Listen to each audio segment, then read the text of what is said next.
Sa last episode ay natunghayan natin ang batchoy. Pero marami pang ibang pwedeng higupin sa rehiyon and it's up for you to decide. Dito sa Dahakaon, hindi ka na magrereklamo ng "Asan ang sabaw?" Because we got it all for you.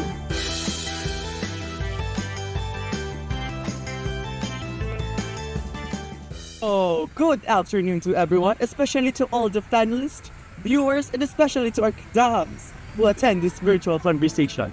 Before we formally start our presentation proper, allow us to first introduce ourselves. I am Rohan Pigostino. I am Ramar Tobias. I am Lance Vincent Ludwig Elliott. And we are Dams. This afternoon, we are going to present our research proposal entitled The Creative Development of the Casual Pancit into a Cultural Dish. So, let's begin. Pero on a serious note, habang naglilibot ako sa Kinadal, ay makikita mo talaga pati pang kultura at sa paglilipas ng Ang bida for today's video ay isang melting pot ng iba't ibang kinagisnan, kultura at tradisyon. Isang sabaw na mas naging malinamnam sa haba ng panahon. Lumipad ang aming team para pumunta sa distrito ng Molo. Ito ay tinaguri ang Athens of the Philippines na naging educational center noong panahon ng mga Kastila.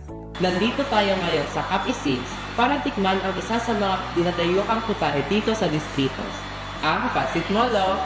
Kung ang lapas naman ay may batchoy, ang molo naman ay may pancit molo. Pero teka, bakit nga ba pansit? Parang wala namang pansit. karoon na ng isabtol, para may content pa ba? Konting trivia lesson muna tayo mga kadahaks. Alam nyo ba na ang Pancit Molo ay isang uri ng pork dumpling soup na specialty ng distrito ng Molo sa Iloilo City? Sinasabing na-impluensyahan daw ito ng mga Chinong naninirahan sa lugar. Wala ngang noodles pero pansit pa rin yan.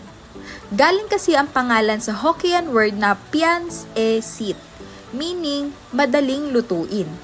At ang wrapper, gawa sa dough ng pansit. Kaya kahit walang noodles, panalo sa lasa.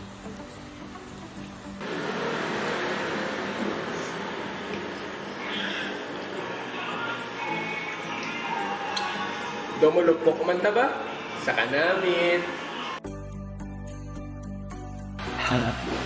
So guys, kapag nakabisita kayo sa Iloilo, huwag kalimutan na maghigop ng mainit na sabaw ng Pancit Molo!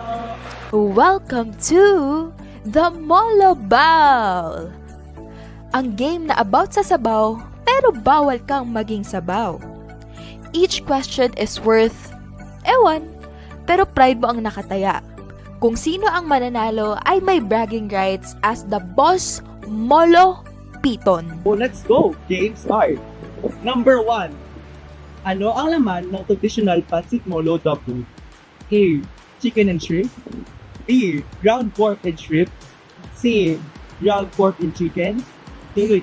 Silos and sama ng luto. 1, 2, 3, sagot! C. The correct answer is C. Ground pork and chicken. 1 point to Lance. Okay, number 2.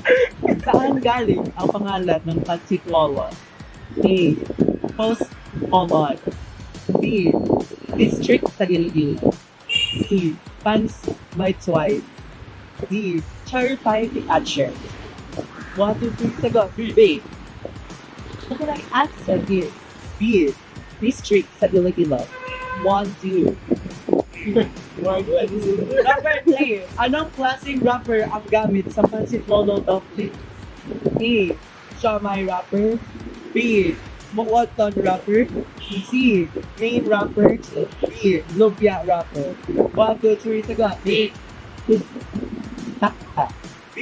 Wonton wrapper. So, B. Okay. Number 4. Ano ang karaniwang pampalasa sa sabaw ng Pancit Molo? A. Toyo. B. Chicken broth. C. Shempa. D. Kuha ng iyong mga kalaban.